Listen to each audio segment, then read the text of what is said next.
Il n'avait pas besoin d'un héros, mais un héros est apparu quand même. Ce qui s'est passé ensuite a transformé la gentillesse d'un inconnu en une famille inattendue.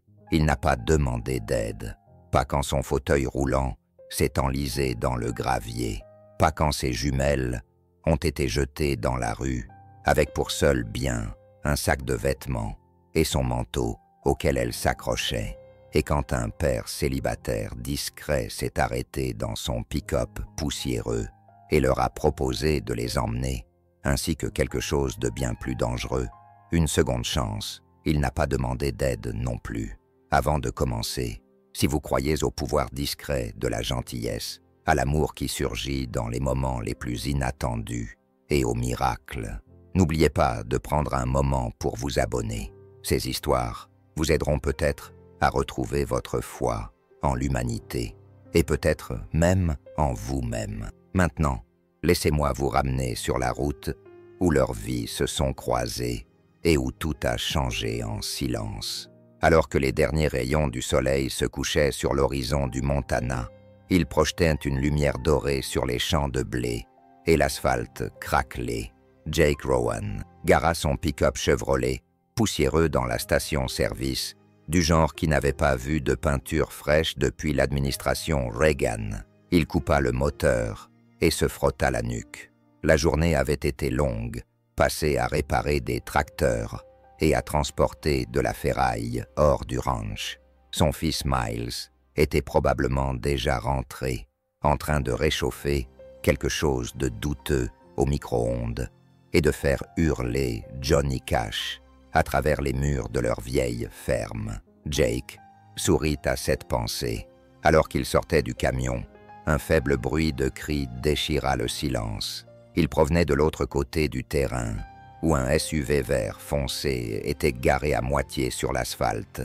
Le pneu avant était à plat et le haillon arrière était entrouvert. Près du véhicule se tenait un homme d'une soixantaine d'années, grand et au menton carré, habillé trop élégamment pour un endroit comme celui-ci. Son visage était déformé par le mépris, tandis qu'il jetait une valise usée sur le gravier. À ses pieds était assise une femme, en fauteuil roulant. Elle avait les yeux doux et enfoncés, et ses cheveux bruns, balayés par le vent, bouclaient aux extrémités. Ses mains agrippaient les accoudoirs du fauteuil, les jointures blanches. À côté d'elle se tenaient deux petites filles, des jumelles d'environ 7 ans, qui se tenaient par la main et fixaient le sol. On aurait dit qu'elles retenaient leur souffle depuis des heures. « Tu n'es plus mon problème, Iselda », cracha l'homme. « Tu as fait tes choix. Maintenant, vis avec. Papa, s'il te plaît. » Sa voix était à peine plus qu'un murmure. « Non, j'en ai assez fait, » aboya-t-il en se retournant. « Tu veux enseigner l'indépendance à tes filles? Commencez ici. » Il monta dans la voiture et partit sans un mot. Jake resta immobile pendant un long moment, puis ses bottes crissèrent sur le gravier, tandis qu'il traversait le parking pour rejoindre la femme et les filles. Aucune d'entre elles ne leva les yeux. La femme avait les joues baignées de larmes. L'une des filles tremblait. Jake s'accroupit lentement pour se mettre à la hauteur de ses yeux. « Madame, » dit-il doucement, « vous allez bien ?» Elle le regarda, surprise. Ses yeux étaient trop fatigués pour exprimer la peur. « Ça va aller, » dit-elle rapidement. « On a juste besoin de se reposer un peu. » Il remarqua le panneau en carton coincé entre la valise et un sac à langer. « N'appelez personne, s'il vous plaît. On a juste besoin d'un endroit où se réchauffer. » Jake jeta un coup d'œil à son camion, puis revint vers la femme. « Je m'appelle Jake Rowan, » dit-il. « J'habite à environ 20 kilomètres à l'est d'ici. J'ai une maison, petite mais bien chauffée. J'ai un fils, il aime bien les enfants. Je ne sais pas ce qui se passe et je ne poserai pas de questions, mais j'ai une chambre libre et le dîner sur le feu. » Elle cligna des yeux, les lèvres entr'ouvertes. « Pourquoi ?» demanda-t-elle. Il haussa les épaules. « Vous avez l'air d'avoir essuyé beaucoup de refus aujourd'hui. Je me suis dit qu'il fallait peut-être vous ouvrir une porte. » Les filles levèrent les yeux. L'une avait le visage baigné de larmes et une queue de cheval de travers. L'autre serrait contre sa poitrine un petit lapin en peluche, comme s'il s'agissait de la seule chose solide qui lui restait au monde. La femme hésita, puis acquiesça lentement. Le trajet fut silencieux. Jake augmenta le chauffage dans le camion. Les Syphilis, Lyra et Junie, comme il l'apprit, se blottirent sur la banquette arrière, sous une couverture en flanelle que Jake gardait pour ses parties de chasse. Isolda était assise à côté de lui, immobile, les mains jointes sur ses genoux. « Votre mari ?» demanda-t-il doucement, les yeux toujours fixés sur la route. « Il est mort il y a 3 ans, répondit-elle. C'était leur fils. Jake ne posa pas d'autres questions. Les pièces du puzzle s'assemblaient sans qu'il soit nécessaire de parler. 25 kilomètres de route caillouteuse, et le crépuscule tombait. Plus tard, le camion s'engagea dans une longue allée bordée de pins et de poteaux de clôture délabrés. La maison de Jake était simple et solide, avec 2 étages aux fenêtres chaudes et à la peinture écaillée. Une balancelle grinçait dans la brise. Miles était sur le porche, tenant une assiette contenant quelque chose de micro-ondé et d'indéfinissable.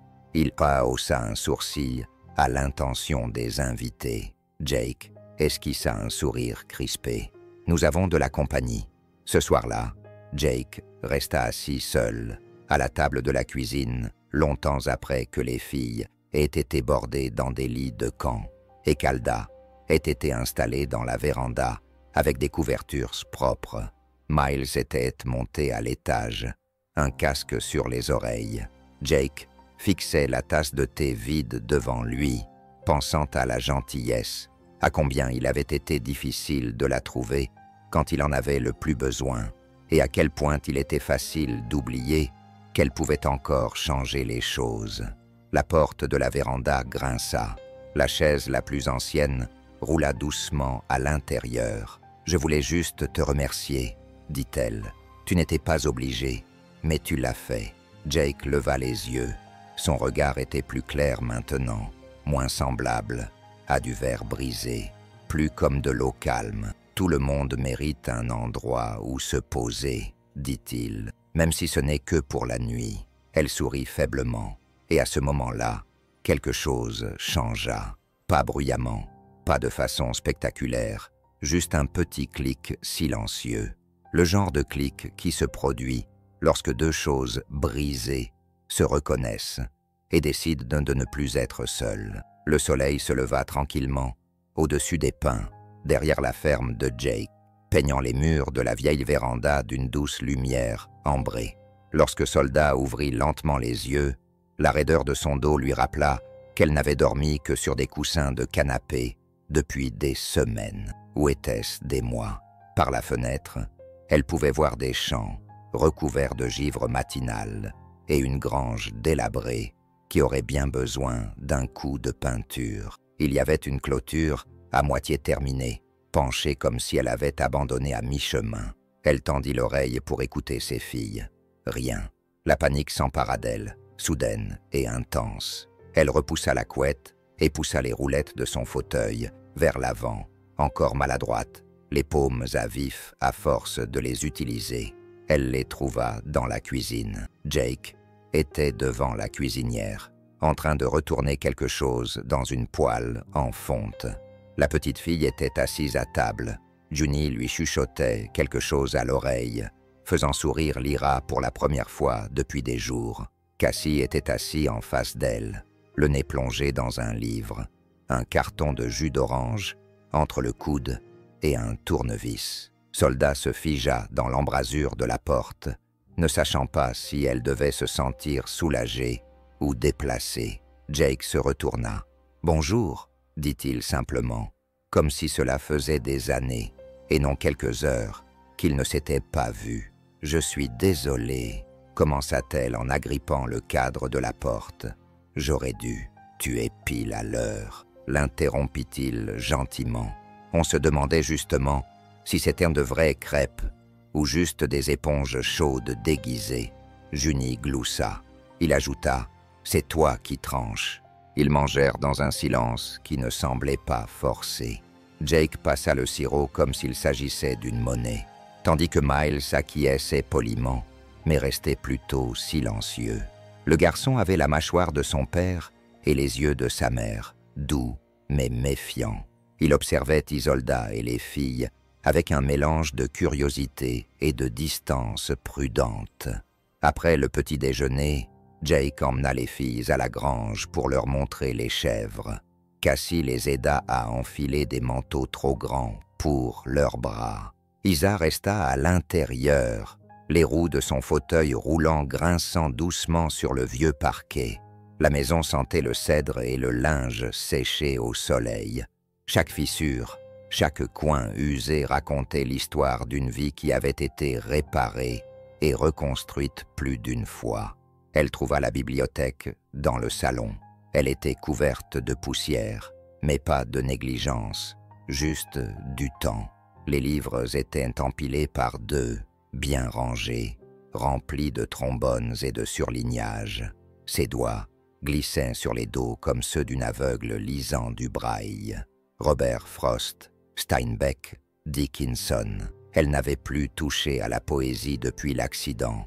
Les mots avaient autrefois été son refuge avant de devenir des couteaux, lui rappelant la vie qu'elle ne vivait plus. « Tu peux emprunter tous ceux que tu veux », dit soudain Jake derrière elle. « La plupart des gens ne le font pas. Cass aime les manuels. Je préfère les histoires. » Isolda tressaillit légèrement, puis acquiesça. « J'enseignais la littérature, » dit-elle. Jake sourit faiblement. « Je m'en doutais. » Il désigna le bout de ses doigts. « Tu traces les titres comme quelqu'un qui savait comment ils se terminaient. » Cet après-midi-là, pendant que les filles faisaient la sieste dans les anciens lits superposés de Miles, Jake montra à Isolda l'ancien potager. Il était envahi par les mauvaises herbes et la culpabilité, mais les ossements étaient toujours là, encadrés par du grillage et des racines tenaces. « J'allais le labourer ce printemps, » dit Jake, en donnant un coup de pied dans le bord. « Je n'ai jamais trouvé le temps. » Isolda poussa une chaise à roulettes vers elle, les doigts posés sur les rayons. « Ça te dérange si j'essaie ?» demanda-t-elle. Jake se tourna vers elle, surpris. « Tu veux un jardin ?» Elle haussa légèrement les épaules. « Je ne sais pas faire grand-chose, mais je peux en recreuser. » Il acquiesça. « Alors c'est à toi. » C'était la première chose que quelqu'un lui offrait sans pitié depuis très longtemps. Ce soir-là, pendant que Jake faisait la vaisselle et que Miles disparaissait avec ses devoirs, Isolda s'assit près de la cheminée. Elle regardait les flammes danser comme de vieux souvenirs vacillants et tenaces. Les jumeaux jouaient tranquillement par terre, à proximité. Junie empilait des blocs de construction qu'il avait trouvés dans un bac que Jake avait sorti du grenier. Lyra dessinait lentement, avec soin, sur du papier jauni, la langue repliée dans sa joue. Isolda regarda Jake. « Ta femme ?» Jake posa une tasse de thé avant de répondre. « Marcy, » dit-il. « Elle est décédée, il y a 4 ans, d'un cancer du sein. Ça l'a emporté rapidement. Je suis désolé. » Il acquiesça. « Moi aussi. » Ils ne dirent rien de plus. Le silence n'était pas gênant. C'était juste 2 personnes qui regardaient leur propre fantôme passer tranquillement entre les planches du plancher. Alors que Zoldor murmurait « J'ai été un fantôme pendant si longtemps que j'ai oublié comment être autre chose », Jake se tourna vers elle et lui dit à voix basse « Eh bien, bienvenue parmi nous. » Cette fois, elle sourit sincèrement. Alors que le feu s'éteignait, Jake ramassa le dessin de Lyra sur le sol. C'était une image de la maison. Mais pas seulement la maison. Le jardin fleuri de tournesols, Miles tenant les mains des jumeaux, Isolda souriant depuis sa chaise, les joues roses, et Jake, plus grand que tout le monde, debout derrière eux, une main sur l'épaule d'Isolda. Il ne dit rien. Il n'avait pas besoin de parler. Le lendemain matin, Le gel avait reculé, laissant derrière lui des empreintes boueuses, annonçant le printemps, qui s'accrochait au bord des champs de Jake. L'air sentait la terre humide et le bois de chauffage, et le ciel s'étendait, vaste et sans nuages. Au-dessus des pins du Montana, Soldat était assise à côté du vieux potager, ses gants posés sur ses genoux, une petite pelle reposant sur ses cuisses, comme une promesse. Les roues du fauteuil roulant s'étaient légèrement enfoncées dans la terre ramollie, mais cela ne la dérangeait pas. Elle n'avait pas été aussi près d'un jardin depuis des années. Il n'y avait pas grand-chose à voir, juste un carré de terre, entrelacé de vignes mortes et de chardons. Mais sous la surface, elle sentait quelque chose de vivant, quelque chose qui attendait. Jake avait laissé une pile de vieux outils à côté d'elle, ainsi qu'un plateau contenant des sachets de graines, des carottes, des tournesols et des pois mange-tout. Il n'avait pas dit grand-chose, se contentant de les lui offrir avec un signe de tête silencieux et de dire « C'est à toi, tu en feras ce que tu veux ». Elle fixa la terre pendant un long moment, puis elle se pencha en avant et enfonça la truelle dans le sol. À midi, les jumeaux l'avaient rejointe. Junie, pieds nus et sans inhibition, se plongea dans le travail comme un chiot dans la boue printanière, jetant des poignées de mauvaises herbes derrière elle. Lyra travaillait plus soigneusement, retirant chaque racine avec une concentration silencieuse, les lèvres serrées, comme si elle déchiffrait un puzzle. Miles observait depuis les marches du porche, un livre sur les genoux, faisant semblant de ne pas être intéressé. Mais de temps en temps, son regard revenait vers le jardin. Et une fois, lorsque Junie a crié après avoir touché un verre, il a couru instinctivement vers elle, avant de se retenir et de marmonner. Il ne mordra pas, il n'a pas de bouche. Isolda a ri. Elle n'avait pas ri depuis des mois, peut-être même plus. Plus tard, alors que Jake traversait le champ, avec une boîte à outils, il s'arrêta pour observer la petite scène. La vue d'Isolda, boueuse et penchée sur les racines, les cheveux tirés en arrière dans un foulard, les mains et les gants trop grands, le toucha profondément. Ce n'était pas une scène de personne essayant de survivre. C'était une scène de personnes essayant de revivre. La plupart des gens laissent cette parcelle à l'abandon, dit-il en s'approchant. Il y a quelque chose dans cette terre qui refuse de mourir. Isolda leva les yeux, les joues rougies. J'aime ça.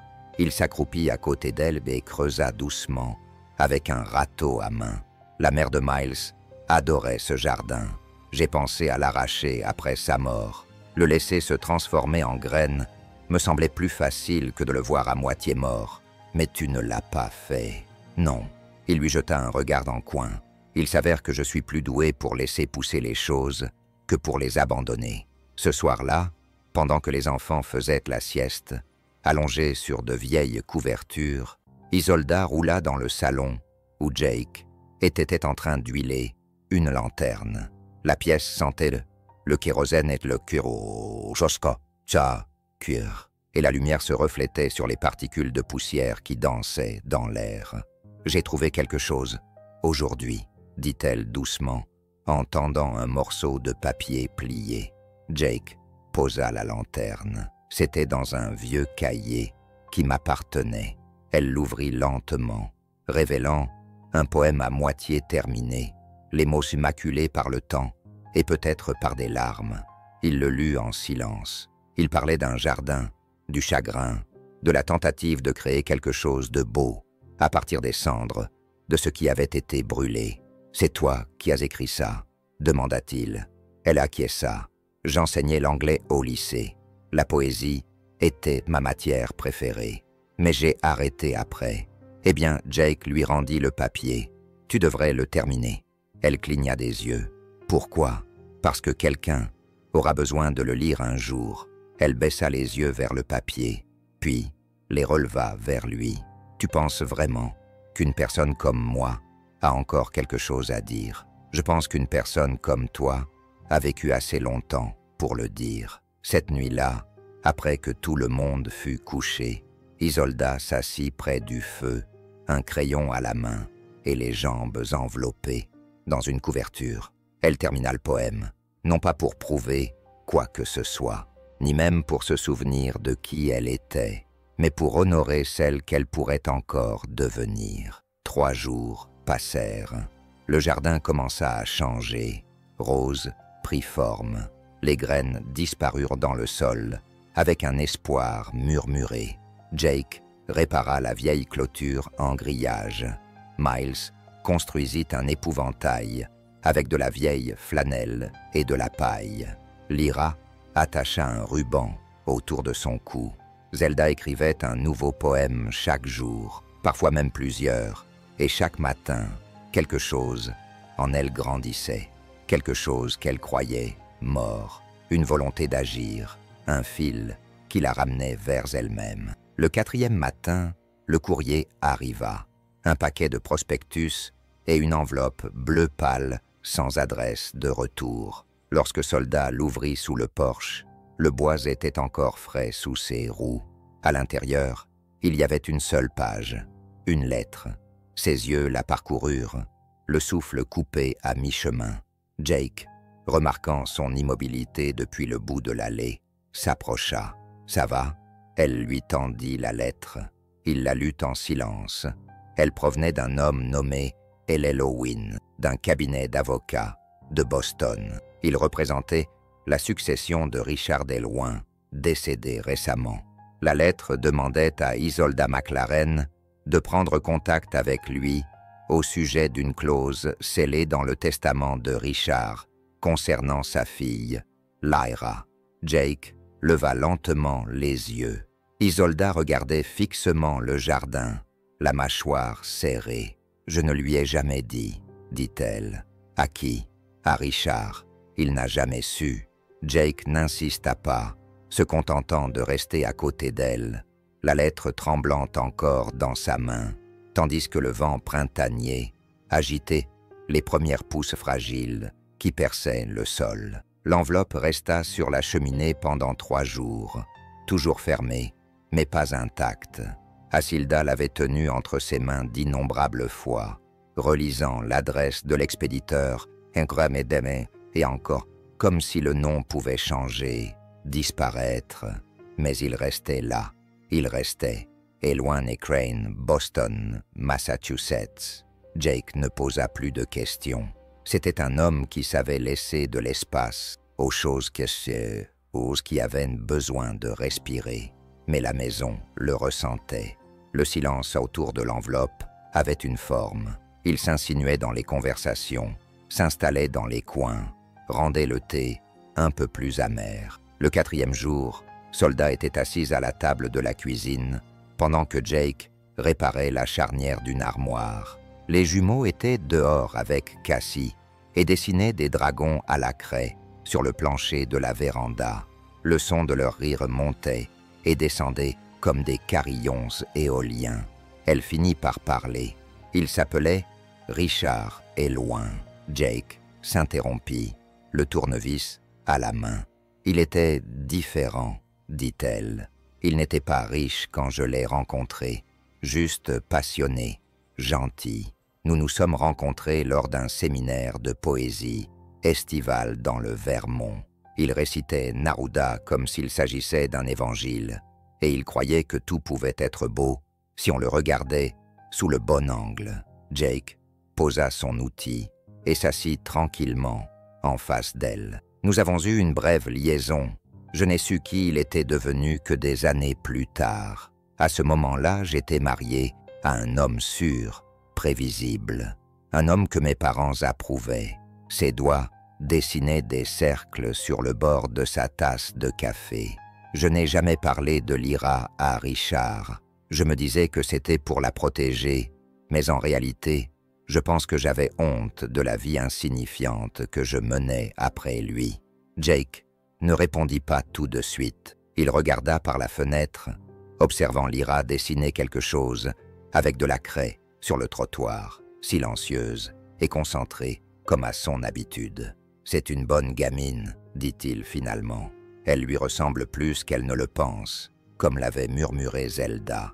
Ce soir-là, après le dîner, Miles trouva une vieille boîte en bois dans le grenier, alors qu'il cherchait une rallonge électrique.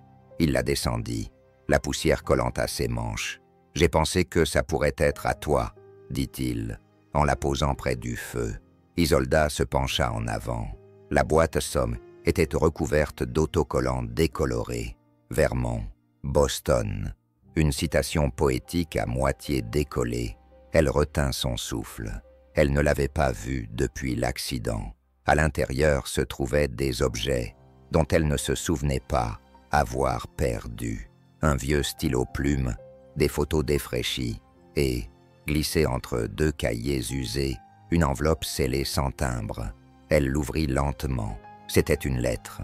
Elle était adressée à Richard, de sa main. Elle l'avait écrite 7 ans auparavant. L'encre était maculée à certains endroits, comme si elle avait été écrite à travers les larmes. « Tu as dit un jour que tu voulais une raison de rester. J'en ai une maintenant. Elle a tes yeux. Elle s'appelle Elra. » Isolda ferma les yeux. Elle ne l'avait jamais envoyée. Trop effrayée, trop fière, trop convaincue que lui dire cela plongerait dans le chaos une vie qu'elle s'était été forcée de maintenir dans l'ordre. Elle l'attendit à Jake sans un mot. Il la lut lentement, avec révérence. Lorsqu'il eut terminé, il la regarda, non pas avec jugement, mais avec quelque chose de plus calme, de plus gentil. Je crois qu'il dit doucement qu'il serait venu. Plus tard dans la nuit, après que les jumeaux se furent endormis, Isolda s'assit près de la fenêtre avec la lettre d'Elwyn et Crane. Ses doigts se tremblaient légèrement lorsqu'elle la déplia à nouveau. Jake était assis près d'elle, aiguisant un vieux couteau de poche, la regardant du coin de l'œil. Cette fois, elle lut les mots à haute voix, lentement, prudemment. Une clause secrète dans le testament de Richard Elwyn concernant un mineur présumé être son enfant biologique. Si son identité était confirmée, l'enfant serait désigné comme seul bénéficiaire de la Weston Foundation Trust et recevrait l'intégralité de l'héritage sous tutelle. Une réunion était demandée pour les documents préliminaires et les tests. Silence. Puis Isolda a dit « J'aurais dû lui dire ». Jake acquiesça, mais doucement. Tu ne savais pas comment. Parfois, c'est pire que de ne pas vouloir. Elle plia la lettre et la posa. Tu crois qu'elle va me détester pour ça? Jake la regarda d'une voix basse et assurée. Lyra n'est pas capable de haine. Elle a des questions, mais celles-ci ainsi ne doivent pas nécessairement être des armes. Elles peuvent être des clés. Les lèvres de Soldat tremblèrent, puis se stabilisèrent.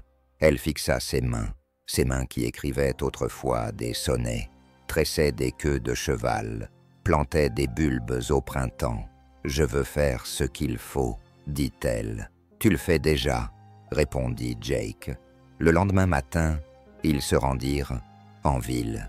Le cabinet d'avocat était un petit bâtiment près du palais de justice, modeste mais officiel. Jake entra avec elle et lui tint la porte pendant qu'elle passait avec son fauteuil roulant. Monsieur Crane était jeune, poli et excessivement prudent. Il lui offrit du thé. Elle refusa. « Oui », répondit-elle simplement lorsqu'il lui posa la question. Lyra était la fille de Richard. Elle a fourni des documents, ses antécédents médicaux, le calendrier de sa grossesse, une photo de Richard prise cet été-là, scannée et imprimée à partir de la 4e de couverture de son recueil de poèmes. Crane expliqua que le test ADN serait une simple formalité, un prélèvement à l'intérieur de la joue, et que les résultats seraient connus dans une semaine. Asold acquiesça et partit. Dans la voiture, elle resta assise en silence, le regard fixe. Jake rompit le silence. « Ça va? Je ne sais pas ce que je ressens. Tu n'as peut-être pas besoin de tout ressentir d'un coup, dit-il. Elle acquiesça. Mais je veux qu'elle ait ce qu'il lui a laissé. Je veux qu'elle sache qu'elle est issue de quelque chose de plus que de la douleur. Jake sourit doucement. Elle vient de toi. C'est suffisant. » De retour à la maison, Lyra était dans le jardin, creusant de petits trous en ligne pour les graines que Jake avait laissées. Elle leva les yeux lorsqu'Isolda revint, se protégeant les yeux du soleil, alors que Soldat regardait sa fille agenouillée dans la terre, plantant la vie comme si c'était la chose la plus naturelle au monde. Elle comprit qu'il ne s'agissait pas d'argent ou d'héritage. Il s'agissait enfin de dire la vérité, d'ouvrir la lettre qu'elle n'avait jamais envoyée, même s'il était trop tard pour qu'il la lise, car Lyra pouvait encore le faire. Lorsque la nuit des lanternes annuelles arriva, le printemps était bien installé. L'air était doux et parfumé par les fleurs de pommier. Les enfants faisaient du vélo sur les chemins de gravier.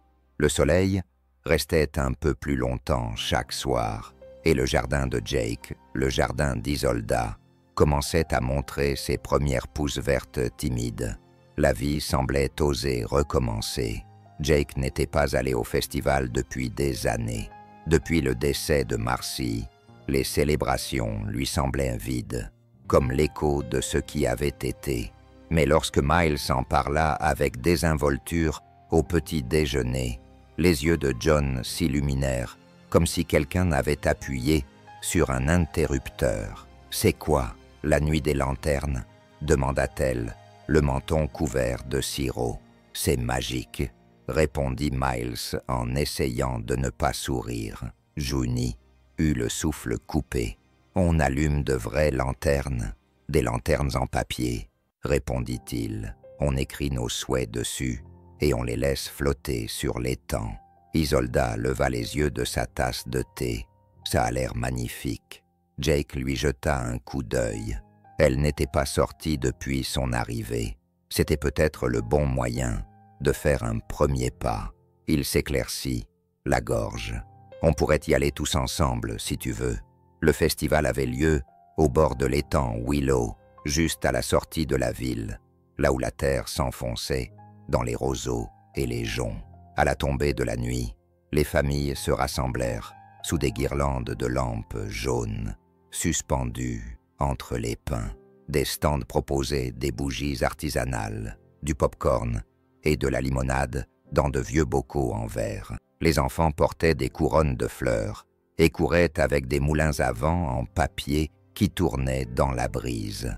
Jake poussait Isolda sur le chemin de gravier, avançant lentement et prudemment sur le sol irrégulier. Ses fils et filles marchaient devant, main dans la main, vêtus de robes d'été d'occasion que Miles avait dénichées dans un carton marqué « Marcy Easter » dans le grenier. Elle leur allait étonnamment bien. Miles marchait à côté d'elle, les bras croisés, faisant semblant de ne pas être impressionné.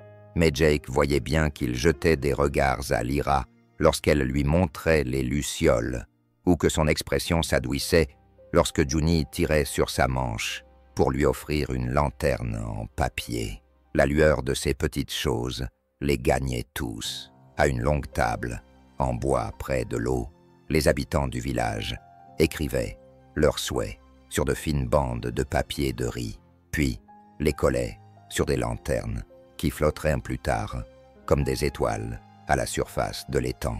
Jake tendit à chaque enfant un pinceau et un petit pot d'encre. Junie dessina une chèvre portant des lunettes de soleil. Cassie et Ever, toujours pragmatiques, écrivirent « m'améliorer » en maths.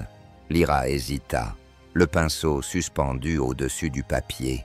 Elle jeta un coup d'œil à sa mère, qui lui fit un petit signe de tête. « Écris ce que tu as sur le cœur. » Lyra appuya le pinceau sur le papier et commença à écrire lentement, avec soin, chaque trait précis comme un secret qu'elle n'était pas sûre d'être prête à révéler.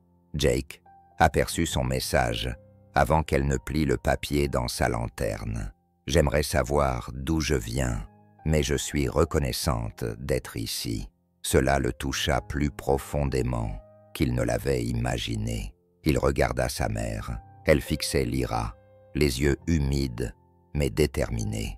Aucun regret, juste une mère regardant sa fille chercher la vérité à pleine main. Plus tard, alors que l'obscurité s'installait comme une douce couverture sur la foule, l'étang s'anima de lumière, des lanternes furent allumées, chacune renfermant un espoir, un chagrin, un secret. Une à une, elles furent placées sur l'eau et poussées doucement. La surface scintillait de pétales dorés dérivant vers l'inconnu. Jake alluma sa plus vieille lanterne pour elle, puis s'agenouilla à côté d'elle. « Qu'as-tu écrit ?» demanda-t-il. Elle sourit faiblement. « Que j'espère pouvoir encore m'épanouir. »« Ah, mais... » Il la regarda longuement. La lumière du feu caressait ses pommettes et dansait dans ses yeux. Elle semblait différente de celle qu'il avait vue quelques semaines auparavant. Pas guérie, mais ouverte, vivante. « Je pense que tu l'as déjà fait, » dit-il. Alors que les dernières lanternes s'éloignaient, le maire prononça un bref discours sur la tradition, la communauté et le souvenir de ceux qui nous ont quittés. Jake l'entendit à peine. Isolda se pencha vers lui et lui toucha doucement le bras. « Merci, » dit-elle. « Pourquoi ? Pour nous avoir laissés rester. » Il baissa les yeux vers sa main, ses doigts se fragiles mais fermes. « Je ne vous ai pas laissé, » dit-il doucement. « Vous avez trouvé votre place, ici. » Elle expira, prise entre le soulagement et quelque chose de plus profond. « Tu me fais croire aux secondes chances. » Il marqua une pause. « Ce n'est pas facile, mais c'est possible. » Ils restèrent là en silence, regardant les dernières lanternes disparaître dans l'obscurité. Une constellation de « et si » et de « peut-être » flottait dans l'avenir. De retour à la maison, Junie s'endormit dans le camion, serrant sa lanterne en forme de chèvre, comme un trésor. Miles la porta à l'intérieur sans se plaindre. Lyra marcha à côté d'Isolda, tenant la main de sa mère tout au long de la rampe. À l'intérieur, Jake mit la bouilloire en route. « J'ai quelque chose pour toi », dit-il à Iselda. Il lui tendit un petit paquet enveloppé dans du vieux papier journal. Elle l'ouvrit lentement. C'était un journal intime, relié en cuir, usé mais jamais utilisé. À l'intérieur, on pouvait lire « L'histoire n'est pas encore terminée ». Sa main tremblait, tandis qu'elle suivait les mots du doigt. « Merci », dit-elle d'une voix à peine audible. Jake acquiesça. « Tu as encore beaucoup à écrire. » Cette nuit-là, alors que les enfants dormaient et que la maison respirait tranquillement autour d'eux, Isolda s'assit dans le fauteuil près de la fenêtre. Dehors, le clair de lune s'étendait sur le jardin rose, argentant les contours des jeunes pousses vertes.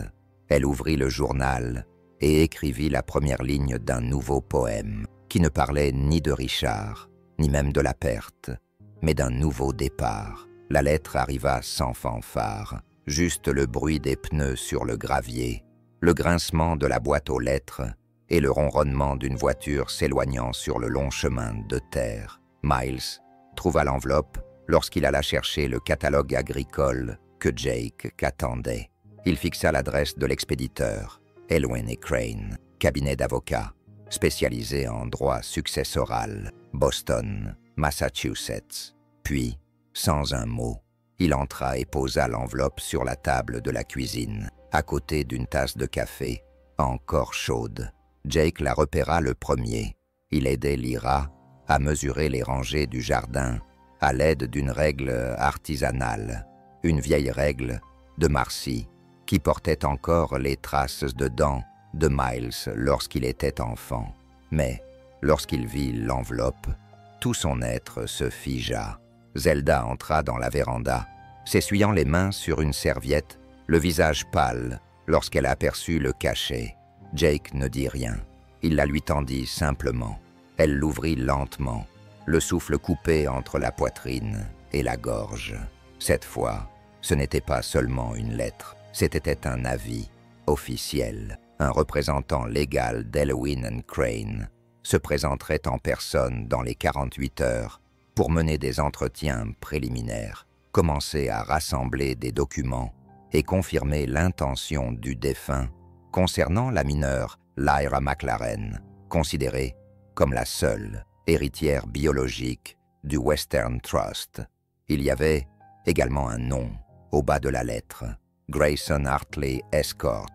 Il arriva le lendemain matin, pile à l'heure. Jake venait de rentrer de la grange, où il avait transporté du fourrage, lorsque la berline noire apparut dans l'allée, brillante, élégante et tellement déplacée que même la chèvre semblait offensée.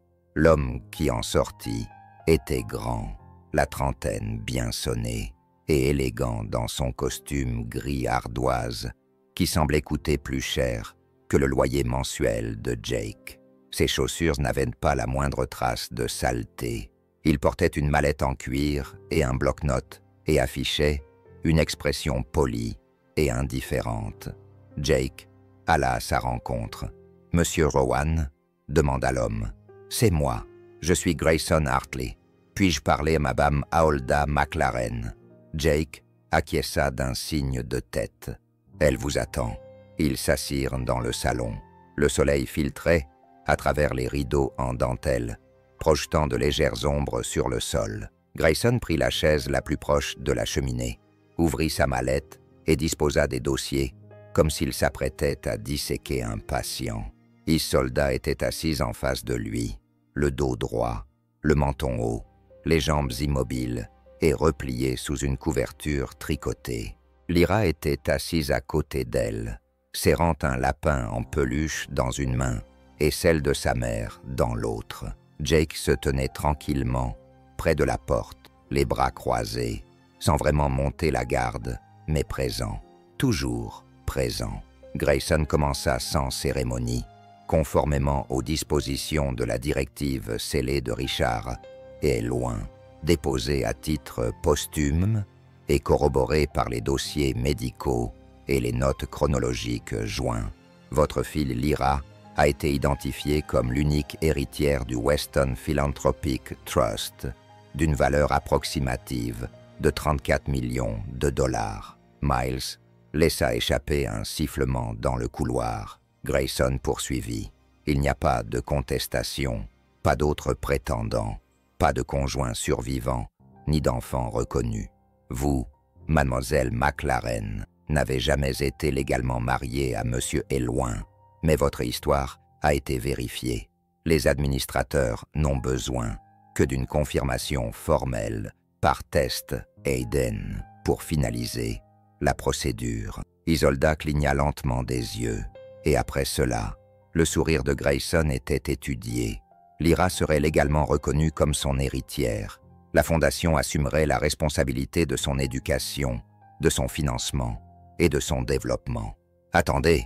interrompit Jake en s'avançant légèrement. « Vous voulez dire qu'elle serait retirée à sa mère ?» Grayson hésita, un léger malaise traversant son visage impassible. Pas retirée, mais idéalement transférée à Boston, sous la supervision d'un tuteur, désigné par le tribunal, jusqu'à ce qu'un plan à long terme soit établi. Sa voix grave était calme, mais ferme. « Et qui élabore ce plan ?»« Les administrateurs, » répondit Grayson, avec l'aide d'experts en protection de l'enfance, de conseillers juridiques et, bien sûr, dans l'intérêt supérieur de l'enfant. Jake ricana. Cet enfant n'a pas besoin d'un conseil juridique. Elle a besoin d'une histoire pour s'endormir et d'une main à tenir quand elle fait des cauchemars. Lyra leva les yeux vers sa mère, les yeux écarquillés, comme si elle essayait de décider si elle devait pleurer ou être courageuse. « Je ne veux pas partir », murmura-t-elle. Grayson s'éclaircit la gorge. « Il ne s'agit pas de vouloir, mademoiselle McLaren. Il s'agit d'héritage, d'opportunité. Non, comme l'a dit l'aîné. » Sa voix s'était douce, mais la pièce devint complètement silencieuse devant son ton définitif. « Non, je ne signerai rien aujourd'hui, ni demain, ni tant que quelqu'un ne m'aura pas montré comment 34 millions de dollars peuvent remplacer une mère. » Ce soir-là, après que Grayson soit parti avec un merci poli et une menace tacite de revenir, Asilda se retrouva seule dans le jardin. Les étoiles brillaient et la terre sous son fauteuil roulant sentait la pluie printanière. Jake vint la rejoindre sans qu'elle ait besoin de l'appeler. « Je croyais que c'était fini, dit-elle. Je croyais qu'il suffirait de dire la vérité. » Jake s'accroupit à côté d'elle. « La vérité est une graine, dit-il, mais il faut la protéger pendant qu'elle pousse. » Elle le regarda, les yeux rougis, mais clairs. « Ce n'est pas seulement son enfant, c'est la mienne. C'est d'abord la tienne, dit-il, depuis toujours. » Il n'avait même pas besoin d'en dire plus. À l'intérieur de la maison, Lyra était assise à la table de la cuisine, son journal ouvert. Miles était assis en face d'elle, les jambes allongées, mâchouillant un crayon. « Tu as peur ?» demanda-t-il. Lyra réfléchit un instant. « Oui, » répondit-elle, « mais pas pour l'argent. Alors pourquoi qu'ils essaient de décider qui je suis avant que je le sache moi-même ?» Miles acquiesça lentement. « Je pense que tu es déjà quelqu'un de formidable. » Lyra sourit timidement, mais dans le silence, cela ressemblait à une révolution. Le lendemain matin, le silence était pesant. Ce n'était pas le calme qui suit une longue pluie ou qui précède une tempête de neige. C'était un silence tendu, le silence d'une respiration retenue, d'une multitude de pensées qui s'entassaient dans une pièce qui n'avait pas encore fait de place pour elle. Lyra n'avait pas pris son petit déjeuner. Junie, sentant qu'il y avait quelque chose, lui offrit discrètement la dernière fraise. Lyra secoua la tête, les yeux toujours fixés sur son assiette. Miles était assis raide à côté d'elle, essayant de faire comme si tout était normal par la seule force de sa volonté. Mais même lui savait que lorsqu'un avocat en costume entre dans votre cuisine et vous dit que votre sœur pourrait vous être enlevée, cela brise quelque chose. Isolda se tenait devant l'évier, dos à la pièce. Elle lavait une assiette déjà propre, avec la concentration de quelqu'un qui essaie de ne pas pleurer. Jake s'essuya les mains et dit doucement « Nous devrions parler ». Elle ne bougea pas. Plus tard, Jake s'approcha. Il n'y aurait peut-être pas de plus tard. Elle se tourna vers lui, pas en colère, juste prévenante. « J'essaie de tenir le coup. Tu n'as pas à tenir seul. Je suis sa mère, Jake. C'est mon rôle de la protéger. » Il acquiesça. « Et tu le fais, mais tu n'as pas besoin de le faire comme ça. » Elle détourna le regard. « Peut-être que si je n'avais pas menti, si j'avais dit la vérité à Richard, quand j'en avais l'occasion. » Jake s'appuya contre le comptoir. « Et alors, tu vivrais à Boston dans une maison avec du personnel et des gardes du corps. Ce n'est pas la vie de Lyra. Elle aurait pu avoir plus. » Jake baissa la voix. « Elle a déjà plus parce qu'elle t'a, toi. » Cet après-midi-là, une lettre arriva de la part des administrateurs, formelle, distante, truffée d'expressions telles que « obligation légale » et « tout manquement à ces obligations pourra entraîner l'intervention d'un juge ».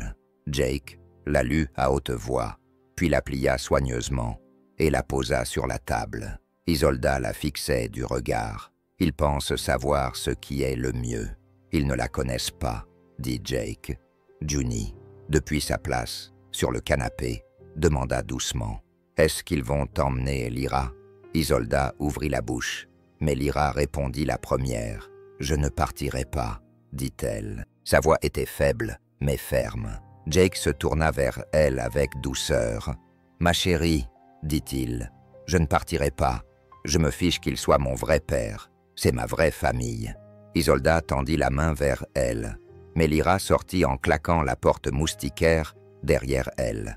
Le fossé était creusé, et personne ne savait vraiment comment le combler. Ce soir-là, Isolda était assise dans la véranda, le regard perdu dans le jardin. La terre était sombre et riche. Les rangées étaient tracées et prêtes. Cela aurait dû l'apaiser, mais elle ne pouvait penser qu'à la lettre et au poids du passé qui la rattrapait. Jake entra sans un mot et lui tendit une tasse de thé à la camomille. « Je ne suis pas douée pour ça, » dit-elle. « Pourquoi ? Pour être forte. » Il s'assit en face d'elle, les coudes sur les genoux. « Alors ne sois pas forte, sois honnête. Elle le regarda d'un air las. « Et si je la perdais ?» Jake se pencha vers elle. « Alors, laisse-la te voir, te battre. » Plus tard dans la nuit, Jake trouva Miles dans la grange, faisant semblant de régler la chaîne de son vélo. « Ça va ?» Miles ne leva pas les yeux. « Je ne comprends pas. Pourquoi ne peuvent-ils pas simplement nous laisser tranquilles ?» Jake s'approcha et s'accroupit à côté de lui. Parce que les gens qui ont le pouvoir pensent qu'ils ont le droit de façonner le monde à leur image, même si cela détruit ce qu'ils ne comprennent pas.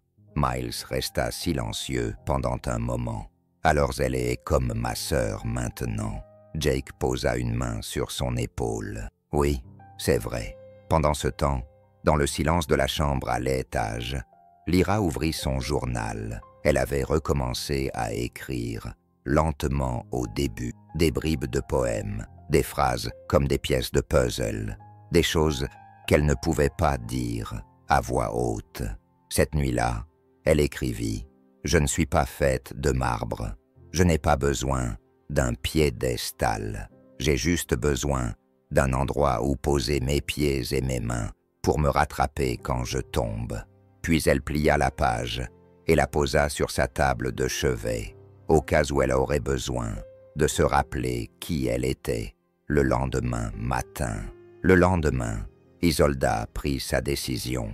Elle appela Grayson Hartley et lui dit qu'elle n'enverrait pas Lyra à Boston, qu'elle était prête à se soumettre à un test ADN, mais qu'elle s'opposerait à toute tentative de séparer sa fille du seul foyer qu'elle ait jamais connu. Grayson répondit froidement. « Vous comprenez que cela pourrait dégénérer. Je comprends tout maintenant, » répondit Isolda, « et je n'ai pas peur des tribunaux. J'ai déjà été jugée pour ma propre culpabilité pendant des années. Je ne quitterai pas le banc avant que quelqu'un m'ait entendu. » Ce soir-là, Jake trouva une pile d'enveloppes sur la table de la cuisine. Des lettres disaient là, certaines destinées à ses filles, une à Jake, une à Richard, toutes écrites à la main, chaque mot pesé, comme si en écrivant, elle pouvait enfin revendiquer la vérité qu'elle avait eu trop peur de dire à voix haute. Jake lut la sienne en silence. « Tu as ouvert ta porte à 3 inconnus, sans rien demander en retour. Mais ce que tu nous as donné, ce n'était pas un refuge, c'était un sentiment d'appartenance, et c'est la forme d'amour la plus rare qui soit. » Il plia la lettre et la glissa dans la poche intérieure de sa veste. Certaines choses, Jose méritait d'être gardées près du cœur. Le matin, où la date du procès fut fixée, il pleuvait pour la première fois depuis des semaines. Pas une petite bruine, mais une véritable tempête printanière qui transforma l'allée en boue et fit vibrer la moustiquaire de la véranda comme si elle essayait d'entrer. Jake se tenait près de la fenêtre, une tasse à la main, regardant les nuages se précipiter vers l'horizon. Il ne dit rien au début, mais la tension de sa mâchoire le trahissait. Derrière lui, Isolda était assise à table, les bras croisés, les yeux fixés sur la notification officielle du tribunal des affaires familiales du Montana. La date était imprimée en gras en haut de la page. Lundi 10 AR, demande d'évaluation de la garde et du placement d'une mineure, Lyra McLaren. Elle n'avait encore rien dit à Lyra. Jake se tourna vers elle. « Tu dois lui dire. » Isolda acquiesça lentement. « Je sais, elle mérite de l'entendre de ta bouche. Je voulais juste avoir un jour de plus, un dernier petit déjeuner, sans ce poids sur les épaules. » Jake s'approcha et s'agenouilla à côté de sa chaise. Il prit sa main, ferme et assuré. Elle le supportera mieux si elle sait que tu lui fais confiance. Cet après-midi-là, Isolda se rendit en fauteuil roulant dans la véranda où Lyra était en train de dessiner. La fillette leva les yeux, pleine d'espoir, mais un seul regard sur le visage de sa mère lui suffit pour comprendre. « C'est à propos de la lettre, n'est-ce pas ?» dit Lyra doucement. Isolda acquiesça. « Il y a une audience au tribunal. Ils veulent décider Où est ta place? Je sais déjà où est ma place. Les larmes montèrent aux yeux d'Isolda.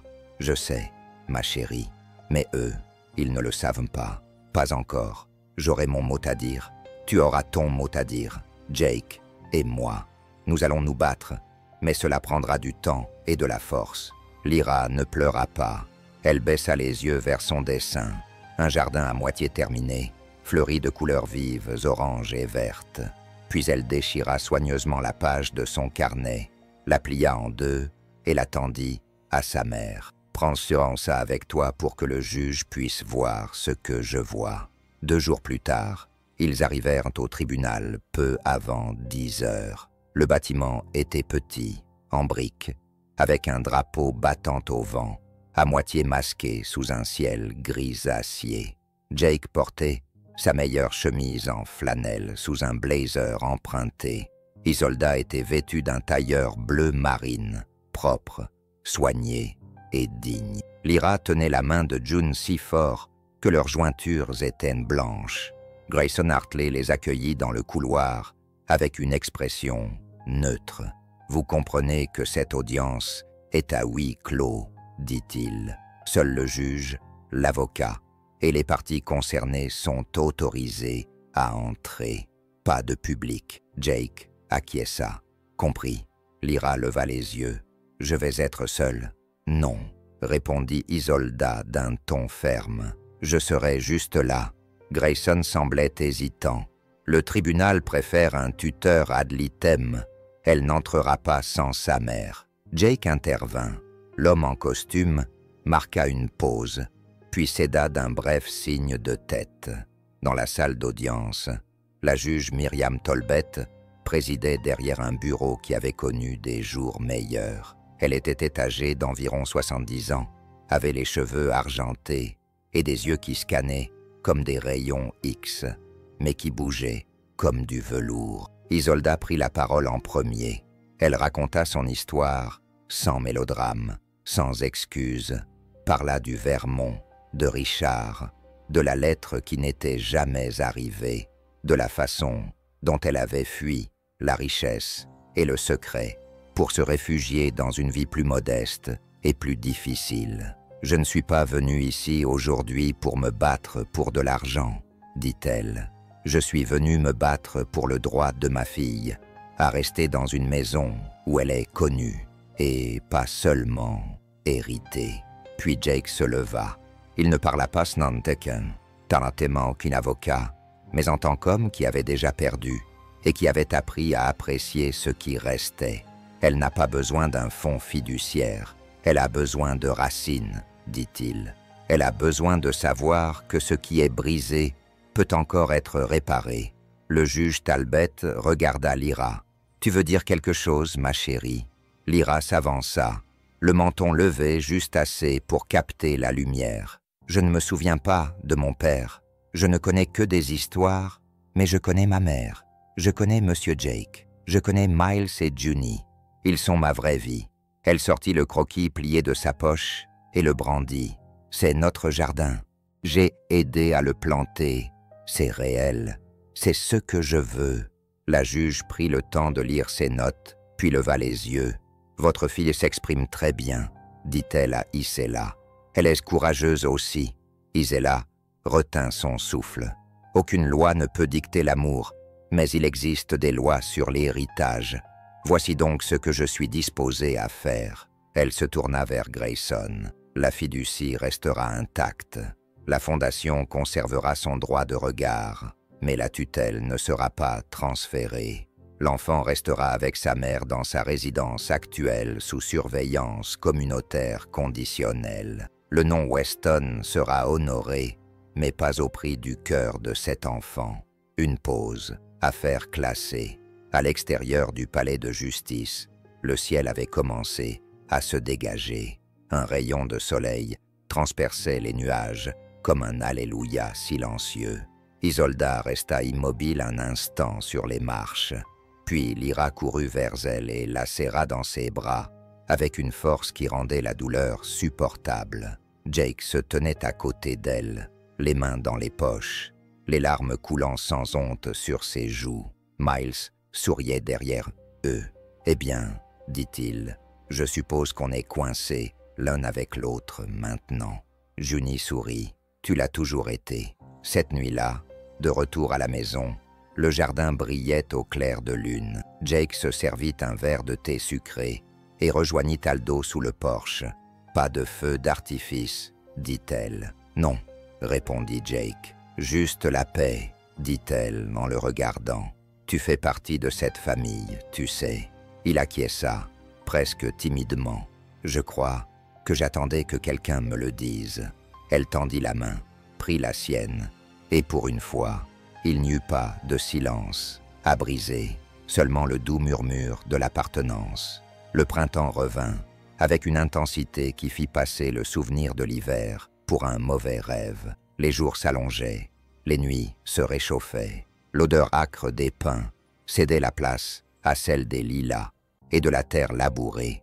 À la lisière de la propriété de Jake, juste derrière la clôture, là où l'ancien jardin avait refleuri, quelque chose de nouveau commençait à prendre forme. Tout avait commencé avec un arbre. Jake et Miles l'avaient planté un matin, sous un soleil levant qui perçait doucement à travers les nuages, comme un vieil ami arrivant tôt pour prendre un café. C'était un pommier nain, pas plus haut que l'épaule de Cassie, offert par la coopérative du comté, avec une note manuscrite glissée dans les racines, pour honorer les nouveaux départs, planter quelque chose qui donne. Isolda observait depuis le porche, une tasse de thé fumante entre les mains, le doux cliquetis du métal de la pelle de Jake, un rythme régulier en arrière-plan. « Comment l'appelle-t-il » demanda-t-elle lorsque Miles arriva en bondissant sur les marches du porche. « Le verger généreux » répondit-il fièrement. « C'est l'idée de Jake. » Son soldat haussa un sourcil en direction de Jake, qui haussa les épaules en essuyant la terre de ses gants. « Nous avons plus de terre qu'il ne nous en faut. Je me suis dit qu'il était temps de donner quelque chose en retour. » L'idée a germé plus vite que le verger lui-même. Au début, seules une ou deux familles locales venaient, des mères aux yeux fatigués et des enfants accrochés à des bougeouettes données. Une femme nommée Louane a amené son enfant de 4 ans après avoir quitté un mari qui n'avait pas connu la gentillesse depuis 10 ans. Une autre femme, Rosa, est arrivée avec des jumeaux en bas âge et une histoire que personne ne lui a demandé d'expliquer. Isolda les a accueillis sous le porche avec des couvertures et du chocolat chaud. Pas de questions, pas de pitié, juste de l'espace. Jake proposait du travail dans le jardin, autour de la grange et des trajets en ville si nécessaires. Cassie apprenait aux enfants à réparer les pneus de vélo et à faire griller des marshmallows sans se brûler les sourcils. Ils n'appelaient pas cela un refuge. Ils l'appelaient Lantern Haven, en référence à la nuit où le souhait de Lyra avait illuminé les temps. Le verger s'agrandissait. Jake avait planté des cerisiers et des poiriers le long de la clôture, chacun avec une petite étiquette en bois sur laquelle était gravé un nom ou un mot à la main. Grâce, courage, recommencer. Marcy est amenée en fauteuil roulant entre eux un après-midi.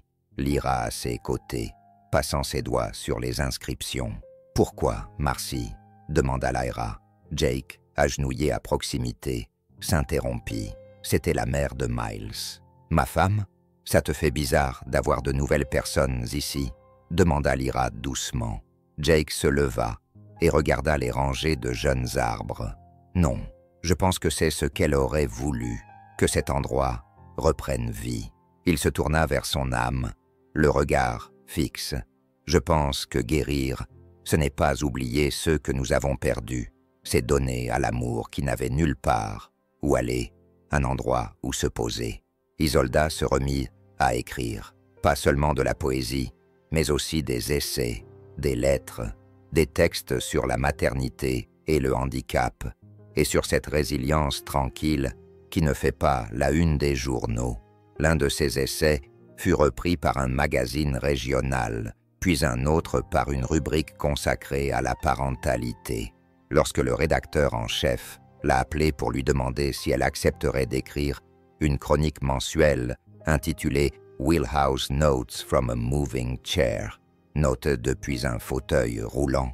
Elle a éclaté de rire. « C'est un jeu de mots affreux », a-t-elle dit. « C'est justement pour ça que les gens le liront », a répondu Jake. Elle a donc accepté, et chaque mois, sa voix a touché des centaines, parfois des milliers de lecteurs.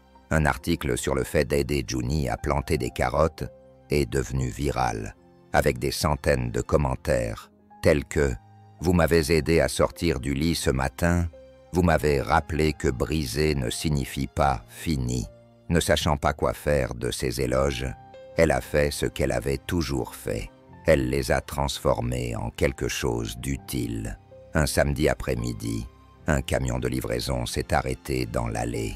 Jake a accueilli le chauffeur avec un air perplexe jusqu'à ce que celui-ci lui remette une pile de planches emballées et un reçu portant le logo de la fondation Weston. La note jointe: « C'était simple pour Lantern Haven. Merci d'avoir honoré ce qu'il n'a jamais pu dire à voix haute. Eulalia est loin. » À l'intérieur du colis se trouvait un kit de pergola, un ensemble complet de tables de pique-nique et le matériel nécessaire pour construire une petite serre. Jake montra la note à Isolda et, pendant un long moment, aucun d'eux ne dit un mot. Finalement, Isolda murmura qu'il n'avait pas oublié. « Non », répondit Jake, « et nous non plus. » Ce soir-là, ils organisèrent un barbecue. Rien d'extraordinaire, juste des hamburgers sur le grill, de la limonade et des bocaux en verre. Les enfants couraient entre les arbres. Le murmure de vieilles chansons country s'échappait d'une radio posée sur le porche. Isolda était assise près du verger, regardant le soleil descendre à l'horizon et se teinter d'or. Jake tira une chaise à côté d'elle. « Tu aurais imaginé qu'on finirait ici ?» demanda-t-il. « Non », répondit-elle, « mais je pense que nous étions destinés à venir ici. » Jake acquiesça. « C'est drôle comme le pire jour de ta vie peut te mettre sur la voie qui te sauve. » Elle se tourna vers lui. « Tu nous as sauvés, Jake. » Sa voix s'était tendre et ferme. « Non, Isolda, c'est vous qui vous êtes ceux qui vous êtes sauvés. Je n'ai fait qu'ouvrir une porte. » Elle lui prit la main. Il n'hésita pas, et sous les branches arquées d'un arbre qui n'avait pas encore donné de fruits, ils restèrent assis en silence, un silence qui ne se brise pas, parce qu'il n'en a pas besoin. C'était le genre de journée qui sentait les pommes et les aiguilles de pin. La fin de l'été commençait à prendre des teintes dorées, et le verger offrait enfin sa première véritable récolte. De petites pommes, imparfaites, rougies par le soleil, tombaient dans les mains des enfants, qui se moquaient bien qu'elles ne soient pas parfaites. À Lantern Haven, rien n'avait besoin d'être parfait, seulement réel. Isolda était dans la véranda, son ordinateur portable, ouvert à côté d'une tasse de thé qui refroidissait, travaillant sur un nouvel essai intitulé « La force de rester ». Elle s'interrompit au milieu d'une phrase lorsqu'elle aperçut la voiture. C'était un break bleu pâle, du genre que l'on voyait rarement, en dehors des vieux films ou des parkings d'église. Propre, mais pas neuve. Elle semblait avoir un but précis. Au volant se trouvait une femme d'environ 70 ans, vêtue d'un chemisier bleu marine, les cheveux soigneusement relevés dans un chignon. Elle se gara, jeta un coup d'œil vers le verger, puis sortit de la voiture avec la grâce de quelqu'un qui a l'habitude d'être observé. Isolda la rencontra sur le porche. « Je cherche Isolda McLaren », dit la femme d'une voix douce. « Vous l'avez trouvée ?» La femme tendit une main gantée et ferme. « Je m'appelle Grace Éloin. » Isolde eut le souffle coupé. « Vous êtes la sœur de Richard ?»« Oui. J'espère que cela ne vous dérange pas que je sois venu sans prévenir. »« Non. » répondit rapidement Soldat. « Pas du tout. Entrez, je vous en prie. » Elles s'assirent dans la cuisine, où Jake venait de finir de couper des pommes pour une tarte. Cassie sentant le changement dans la pièce, fit sortir les plus jeunes sans qu'on lui dise. Grace observa lentement la pièce, son regard s'attardant brièvement sur les photos, encadrées posées sur la cheminée, les chaises dépareillées, les dessins d'enfants, accrochés de travers. « Cet endroit a une âme », dit-elle doucement. « Isolde Akiesa, c'est plus vivant que tous les endroits où j'ai vécu ces dernières années. » Grace sourit. Il aurait adoré ça. Il y eut un silence. « Richard ?» commença Isolda avant de s'interrompre. « Il parlait de moi ?»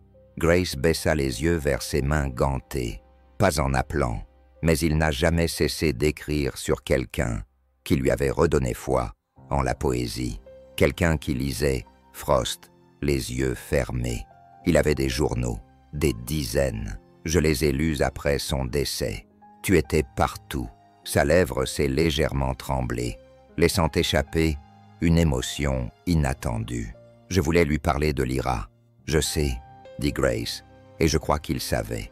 Pas les faits, peut-être, mais le sentiment, la douleur des choses inachevées. Elle fouilla dans son sac et en sortit un carnet en cuir usé, fermé par un ruban décoloré. C'est le dernier qu'il a écrit. J'ai pensé qu'il avait peut-être sa place ici. Isolda le prit délicatement, comme s'il risquait de disparaître. Elle l'ouvrit à une page au hasard. Si j'avais une seconde chance, j'irais dans l'Ouest, pas pour les affaires, ni pour la terre, mais pour trouver le nom que je n'ai jamais eu le courage de prononcer à voix haute. Des larmes coulaient sur ses joues. Elle ne les essuya pas. Plus tard, ils se promenèrent ensemble dans le verger. Grace avançait lentement, mais sans canne, le regard fixé sur les arbres, les noms gravés sur les plaques, les rangées de légumes plantés à la main, petites et cailleuses. Lorsqu'elle arriva à l'arbre marqué « Marcy », elle s'arrêta. « Votre femme ?» demanda-t-elle. « Jake. » Il acquiesça. Elle devait être remarquable. Elle l'était, dit Jake. Mais les femmes d'ici le sont aussi.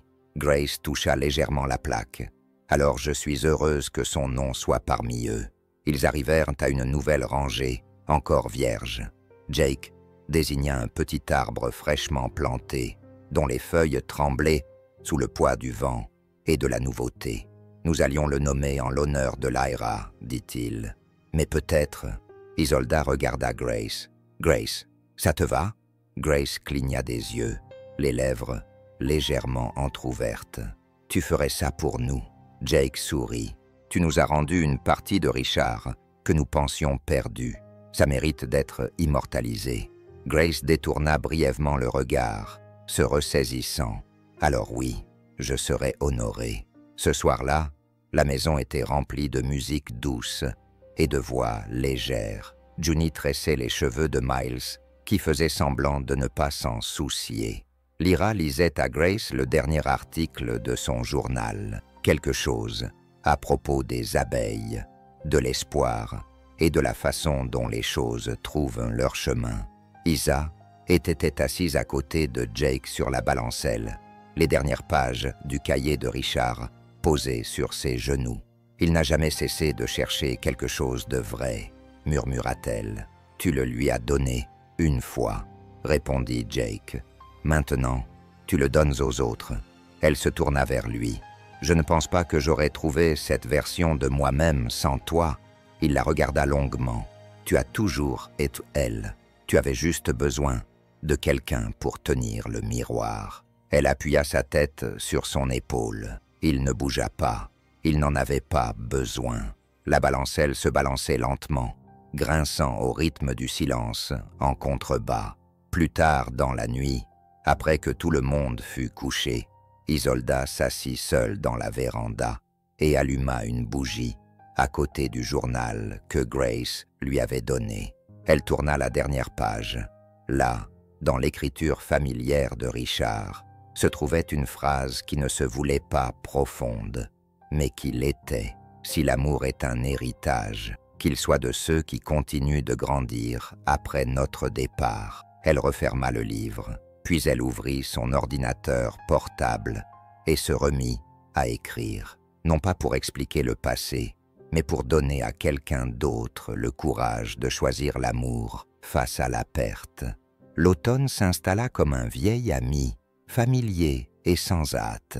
Les jours raccourcissaient, mais la lumière s'adoucissait d'une manière qui donnait à chaque ombre une valeur particulière. Les pommes rougissaient sur les branches. Le jardin offrait une dernière explosion de couleurs, des soucis brillants, des courges tenaces, du basilic sauvage s'accrochant à son dernier souffle de soleil. Un matin, Jake se tenait au bord du verger, une tasse de café à la main, regardant la brume flotter au-dessus du sol comme un souvenir. Derrière lui, la maison s'éveillait lentement. Le grincement d'une porte moustiquaire qui s'ouvrait.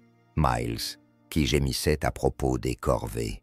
Junie, qui chantait faux dans le couloir. Lyra qui tapait son crayon sur la table de la cuisine. Puis, tout le monde éclatait de rire à propos de quelque chose que Jake avait oublié de réparer il y a des semaines. Il y avait de la paix dans l'imperfection. Et après des années passées à survivre tant bien que mal, Jake avait appris que la paix n'était pas synonyme de silence. C'était un son adouci par le sentiment d'appartenance. Lantern Haven s'était agrandi, pas seulement en arbres et en tomates, mais aussi en personnes. Ce qui avait commencé comme un simple geste de gentillesse était devenu quelque chose de plus stable. Un endroit où des femmes qui n'avaient nulle part où aller arrivaient avec des voix tremblantes et repartaient avec de la terre du jardin sous les ongles et du courage cousu dans la peau. Jake et Isolda ne se considéraient pas comme les fondateurs. Ils disaient simplement qu'ils avaient créé un espace, et cet espace, en fin de compte, pouvait changer une vie. Un dimanche, alors que les derniers épis de maïs étaient récoltés et que le verger scintillait dans la lumière cuivrée du soleil, la famille célébra ce qu'elle appelait, désormais, le jour des fondateurs. Ce n'était pas officiel. Il n'y avait pas de discours, juste un repas partagé sous la pergola. Grace Helwan avait contribué à faire jaillir des rires qui coulaient comme de l'eau à travers les roses du verger, et les histoires se passaient de bouche à bouche comme du pain chaud. Isolda portait un pull vert foncé et une écharpe que Miles avait choisie parce que « tu es pratiquement célèbre maintenant », lui avait-il dit, en lui tendant un magazine local où figurait sa dernière chronique. Elle l'avait intitulée « La route entre nous ». Plus tard dans la soirée, alors que le soleil se couchait lentement, Jake s'assit à côté d'elle sous le porche. Il portait des bottes éraflées et avait retroussé les manches de sa chemise. Sa main sentait le cèdre et la terre. Au début, ils ne parlèrent pas. Ils n'avaient pas besoin de précipiter ce moment de calme. Finalement, Isolda rompit le silence. « Tu te souviens de la première chose que tu m'as dite à la station-service ?» Jake sourit sans la regarder. Quelque chose de gentil, sans doute. Tu as dit, tu as l'air de quelqu'un qui a vu beaucoup de portes se fermer aujourd'hui. Je me suis dit qu'il y en avait peut-être une qui s'ouvrirait. Il acquiesça. C'était toujours vrai. Elle se tourna vers lui, le regard doux mais déterminé. Je n'ai jamais demandé ça. Je ne m'attendais pas à aimer à nouveau. Pas comme ça, pas lentement, profondément. Avec toutes ces choses que l'on construit ensemble. Jake ne dit rien, mais il prit sa main dans la sienne. « Je veux que tu saches, continua-t-elle, que je n'aurais jamais écrit ce chapitre de ma vie sans toi pour me soutenir. » Jake la regarda, les yeux embués d'une émotion qu'il ne cherchait pas à cacher. « Et je n'aurais jamais su que le meilleur de ma vie était encore à venir, dit-il. Puis, tandis que le vent soufflait dans les feuilles des pommiers, Jake plongea la main dans sa poche et en sortit une petite pochette en velours. Ita cligna des yeux. « Quoi? Ce n'est pas une bague, dit-il rapidement. « Pas encore, mais c'est une clé. » Il ouvrit la pochette et en sortit une petite clé en laiton forgé à la main. « J'ai construit une porte dans l'atelier, » expliqua-t-il. « Une nouvelle porte. Rien que pour nous, pas pour enfermer quoi que ce soit, mais pour dire « c'est à nous ». Elle prit la clé dans sa paume et referma ses doigts autour. Et dans ce geste silencieux, sans déclaration ni cérémonie, une vie fut choisie. À la tombée de la nuit, la famille se rassembla autour du feu derrière la maison. Cassie fit griller des marshmallows. Juni raconta une histoire dramatique, clairement improvisée, à propos d'un poulet qui parlait et qui avait sauvé une chèvre des pirates extraterrestres. Lyra lut à haute voix son journal, d'une voix assurée, ne demandant plus la permission d'être entendue. Puis elle s'interrompit et dit « J'ai une surprise ». Elle sortit de sa veste un morceau de papier plié. C'était une lettre officielle de la fondation Et Loin. Je leur ai écrit, dit-elle à propos de Lantern Haven, pour leur expliquer ce que cela signifie vraiment. Elle déplia la lettre. Le conseil d'administration a décidé à l'unanimité d'allouer une subvention annuelle pour soutenir Lantern Haven en tant que centre de ressources pour les femmes rurales gérées localement. La mission est claire, autonomiser en redonnant leur dignité. Nous pensons que c'est déjà le cas. Jake siffla doucement. C'est ma fille. Zelda embrassa la main de LRA, retenant ses larmes. C'est notre fille. LRA les regarda tous. Je me suis dit que si l'amour avait construit cela, c'était peut-être l'amour qui devait le diriger. Plus tard, alors que le feu s'éteignait et que les étoiles se dessinaient dans le ciel, Jake et son aîné étaient assis, les jambes touchant les braises, se réchauffant les pieds. « Ça », dit Jake, en montrant le verger, les rires résonnant depuis la maison, le silence complet entre eux. « Ce n'est pas seulement un endroit, non », dit Zella, en appuyant sa tête sur son épaule. « C'est une promesse. » Il regarda la longue route de terre qui s'éloignait de la propriété, la même route où leur histoire avait commencé avec une femme rejetée et un homme qui n'avait pas demandé pourquoi avant de lui offrir sa chaleur. Cette route, autrefois étroite et déserte, était maintenant pleine des allées et venues des visiteurs de la vie. « Tu crois qu'on va continuer à grandir ?» demanda-t-elle, les yeux fermés. Jake sourit. « C'est la seule chose que nous ayons jamais faite de bien. » Et alors qu'ils étaient assis dans le silence, entre ce qui était et ce qui serait, la route s'étendait devant eux, non pas comme une ligne qui les séparait, mais comme le chemin qu'ils avaient choisi de parcourir ensemble. Et peut-être, juste peut-être, que la route qui nous sépare n'est pas aussi longue qu'on le pense quand quelqu'un est prêt à la parcourir avec nous. Si cette histoire vous a touché, j'aimerais le savoir. Où dans le monde êtes-vous en train de nous regarder? Laissez un commentaire ci-dessous et dites-nous d'où vous nous regardez. Cette petite communauté s'agrandit et votre voix compte ici. Et si vous aimez les histoires qui inspirent et nous rappellent les petits miracles qui se produisent encore autour de nous, n'hésitez pas à vous abonner. Pas de pression, juste une porte ouverte. Nous sommes toujours là quand vous avez besoin de nous. Merci beaucoup d'avoir pris le temps de lire cette histoire. Du fond du cœur, prenez soin de vous, restez gentils et à bientôt pour la prochaine histoire.